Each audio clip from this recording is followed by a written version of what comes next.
En effet, je suis de retour au Cameroun depuis quelques jours. Et ce qui m'intrigue, ce qui me tulipine, ce qui m'ébastille, bref, c'est mon français, non? Tu comprends pas, c'est ton problème. Ce qui m'embête, c'est que tu arrives à l'aéroport et même les policiers qui sont à l'aéroport te demandent que mais tu es encore rentré. Toi-même, tu te demandes que merde là. Maître Black Oya, homme de droit. Docteur Monkam Galamo, le tout-puissant docteur depuis Washington. Freeman le Dolatier de Paris. Nils Giordano depuis Berlin. En effet, je suis de retour au Cameroun depuis quelques jours. Et ce qui m'intrigue, ce qui me tulipine, ce qui m'ébastille, bref, c'est mon français, non? Tu comprends pas, c'est ton problème. Ce qui m'embête, c'est que tu arrives à l'aéroport et même les policiers qui sont à l'aéroport te demandent que mais tu es encore rentré. Toi-même, tu te demandes que merde là. Toi-même, tu me demandes si je suis encore rentré. Et c'est-à-dire, vous pouvez aller regarder le post de mon retour sur ma page Facebook. Alors les gens écrivent car vrai tu es rentré au Cameroun. Mais tu as fait comment pour rentrer au Cameroun? Pourquoi tu es bête comme ça? Il y en a qui ont écrit jusqu'à dire si Black Oya est rentré au Cameroun, ça veut dire qu'il s'en sort. Ah, mais là, j'ai commencé à comprendre que si le pays n'a pas un problème, c'est que nous-mêmes, nous ne sommes pas en santé. C'est-à-dire, ou le pays a un problème, ou alors nous-mêmes, nous avons un problème de santé. Les gens voient tellement ce pays comme un poison. Les gens voient tellement ce pays comme un monstre qui mangeait ses enfants, comme un espace où on se détruit, comme un espace où on ne se construit pas. Les gens voient tellement ce pays comme quelque chose de dangereux pour les gens du pays, au point où, lorsque tu sors du Cameroun, tu reviens, c'est-à-dire même à l'aéroport, on te pose la question, gars, tu es encore revenu? Tu fais un post sur Internet, tout le monde est étonné. Mais le gars là, il est même normal, comment il fait? Hey! Je sais pas. En fait, moi je considère ça comme la traduction d'une pauvreté exagérée. En fait, ceux qui le disent ne disent pas par méchanceté. C'est même parce qu'ils ont un trop grand amour pour moi. Ils estiment que, voyant les conditions de vie dans ce pays, voyant comment c'est compliqué pour les Camerounais ici de s'en sortir, voyant les difficultés et même voyant même les injustices dont sont victimes nous les minorités, nous les petits de ce pays, ils estiment qu'il serait mieux de rester dans un pays où le fait de dire qu'il n'y a pas d'eau ne va pas être dangereux pour toi. Le fait de dire qu'il n'y a pas d'électricité ne va pas être un crime. En fait, ils ne le disent pas parce qu'ils sont méchants, hein, mais ils le disent parce qu'ils subissent chaque jour ce pays. Coupure électrique, coupure d'eau, difficulté de connexion Internet. En fait, ils vivent tellement de situations dans ce pays qu'ils se posent bien la question, est-ce qu'il est possible de sortir du Cameroun, entrer en Europe et revenir? Je les comprends. En fait, et c'est même d'ailleurs pourquoi moi je dis aux gens, si je continue de faire des dénonciations, ce n'est pas pour nuire à quelqu'un, non. C'est pour éveiller ceux qui gouvernent notre pays. C'est pour dire à ceux qui ont la charge de gouverner notre pays, il y a quelque chose qui ne va pas. Il y a quelque chose qui ne va pas. Et moi, je fais partie de ceux qui estiment que, comme ce n'est pas moi qui décide de ce qui va m'arriver, il serait lâche pour ma part de dire qu'il faut que nous construisons ce pays et aller me cacher dans un pays où les gens ont lutté. Même si on dit que ce sont nos parents qui ont construit ces pays-là avec, je vais dire que, contre leur propre volonté, il serait aujourd'hui incohérent pour moi d'être le premier de dire aux gens, non, le Cameroun va mal, il faut qu'on ait un grand pays demain, et être encore le premier à fuir le Cameroun pour aller m'installer ailleurs. C'est incohérent pour ma part. C'est incohérent pour ma part. Sauf si je sens ma vie en danger, effectivement, je vais partir. Mais pour le moment, j'estime que nous ne sommes qu'au niveau des menaces. Nous ne sommes qu'au niveau de... Donc ça, c'est la première des choses. Les gens sont étonnés de ce que je rentre. Mais la deuxième des choses, c'est que Les gens estiment que, comme je suis allé en Europe, je partais pour prendre l'exil.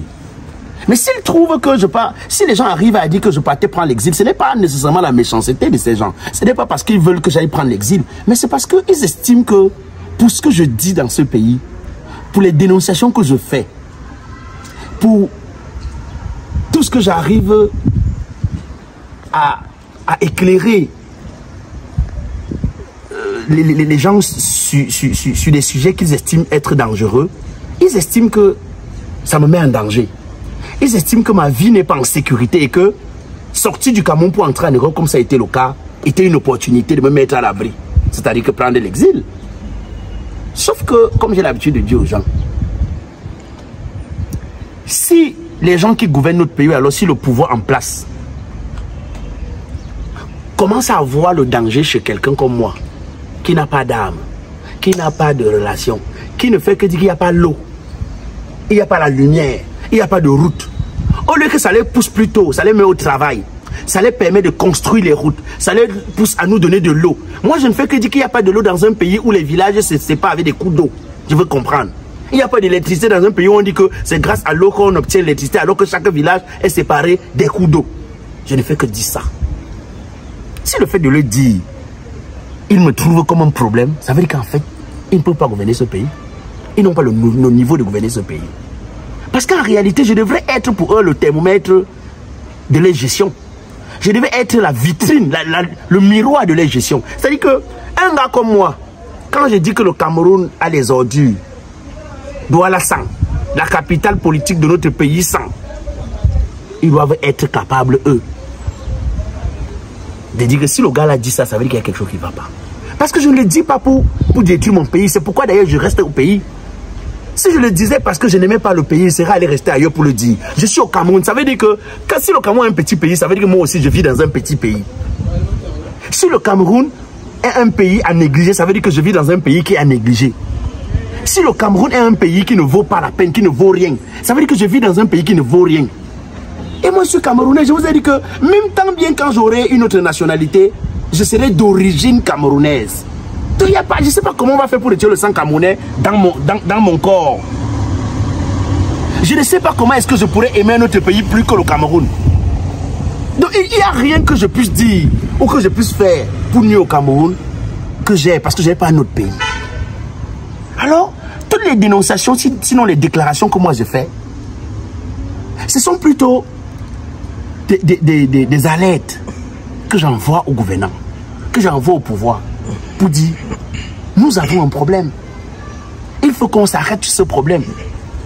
Maintenant, le contexte est tel que, si le pouvoir ne réagit pas, j'interpelle donc le peuple, et je dis au peuple, comme nous n'allons pas continuer de souffrir, nous ne sommes pas venus les accompagner, nous ne sommes pas venus là pour les voir faire et les applaudir. Parce que moi, je ne suis pas quelqu'un qui subit, je suis quelqu'un qui impacte.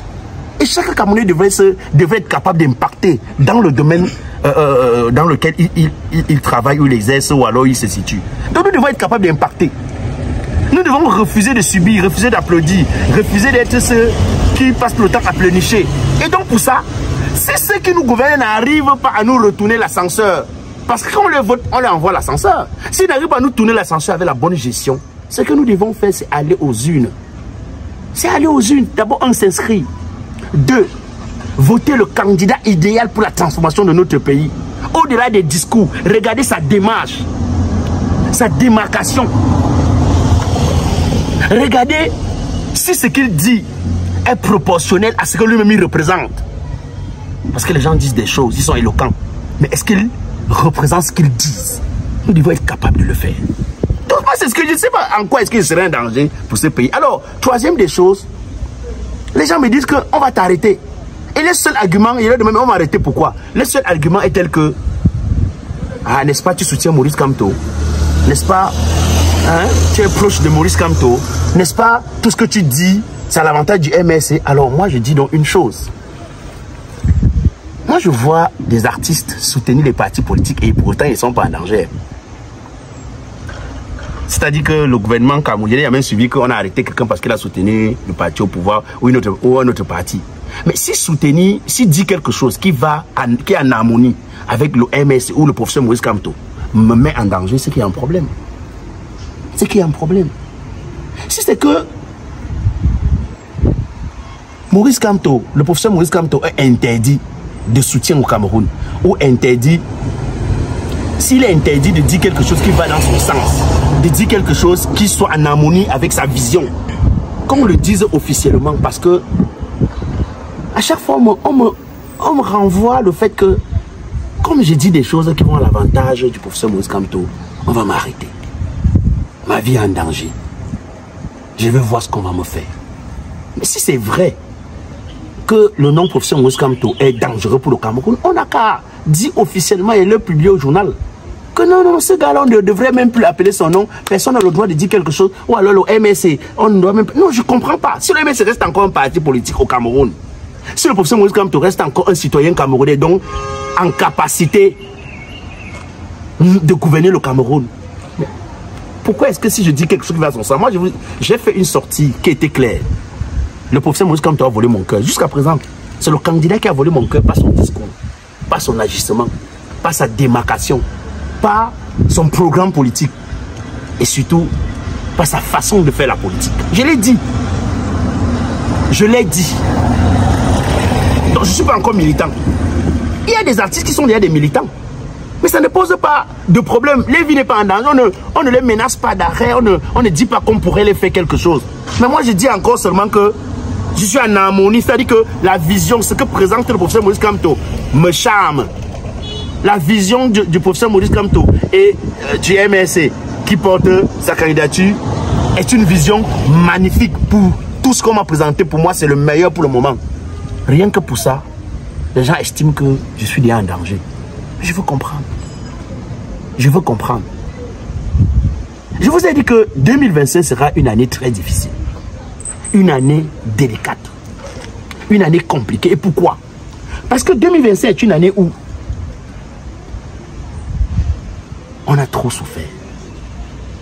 C'est-à-dire que vous et moi, on peut ne pas être d'accord parce qu'on a envie de protéger un frère du village, parce que on a des intérêts quelconques sur tel frère. On peut ne pas être d'accord parce que notre obédience politique, sinon notre parti politique nous éloigne et tout. Non, mais nous sommes tous d'accord qu'on n'a pas d'électricité, non?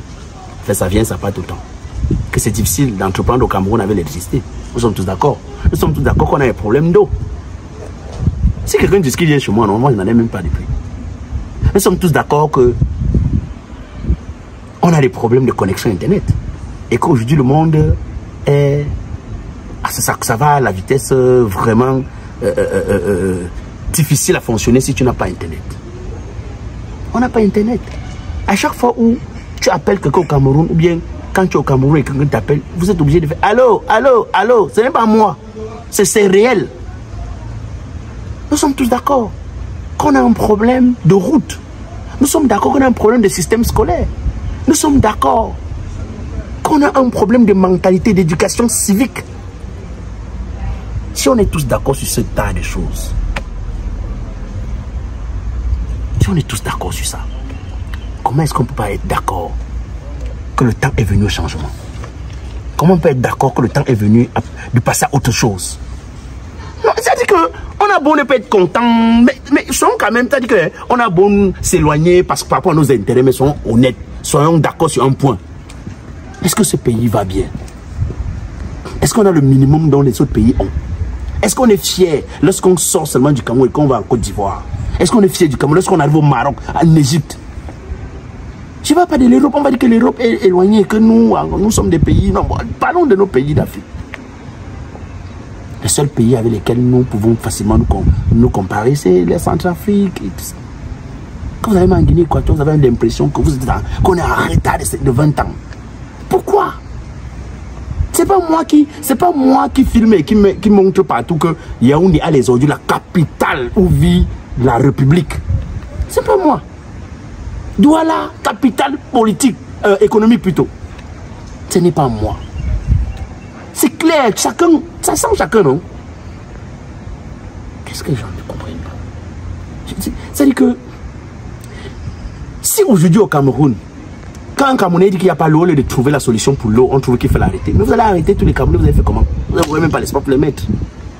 Si aujourd'hui au Cameroun, si je dis que il n'y a pas la connexion Internet, au lieu de travailler à améliorer notre qualité de connexion, de services de connexion Internet, on trouve plutôt qu'il faut m'arrêter. Mais vous allez arrêter combien de Camerounais?